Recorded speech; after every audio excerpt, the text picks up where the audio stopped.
চাচা মিয়া, ভিক্ষা না করে কি কাজকর্ম করে খাওয়া যায় না? গলির মাথায় দেখি সবসময় আপনি ভিক্ষা করেন। কি করবো বাবা, গরিব মানুষ, ভিক্ষা না করলে খামু কি? যে গরম পড়ছে, এই গরমে ভিক্ষাও করা যায় না বাবা। চাচা, আপনার জন্য অনেক কষ্ট লাগছে। বাবার বয়সী মানুষ, ভিক্ষা করছেন এই গরমের মধ্যে। আপনাকে কিছু টাকা দেই, আপনার একটু উপকার হবে। গরমের মধ্যে টাকাও দরকার, আবার ঠান্ডা হওয়াও দরকার।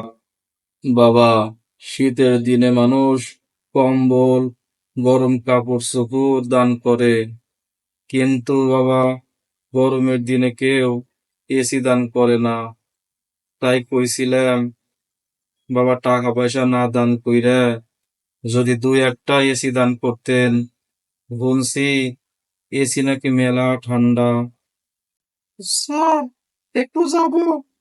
কি রে, তুই কখন থেকে বলতেছিস যাবো যাবো? তুই কোথায় যাবি? স্যার, আমি একটু মুততে যাব। ওই বলো, তোর মুখ দিয়ে কি প্রস্রাব বের হয় না? না স্যার, আপনার বের হয়। মা, আমরা কোন বংশের? তোরা হলো কুলাঙ্গার বংশের। তোর বাপ চাচা 14 গোষ্ঠী কুলাঙ্গার। তোর বাপের সাথে আমার বিয়ে হওয়াটাই ভুল ছিল। তুমি একটা প্রশ্নের উত্তর দাও তো, তোমার বাবা মা কিভাবে কুলাঙ্গার বংশে তোমাকে বিয়ে দিল? তাহলে তোমার বাবা মাও কি কুলাঙ্গার ছিল? তোর এত বড় সাহস!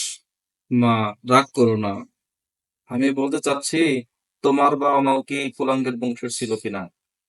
শুনছি সেম সেম বংশের না হইলে বলে বিয়ে শাদী হয় না। তারা তোর একদিন কি আমার একদিন।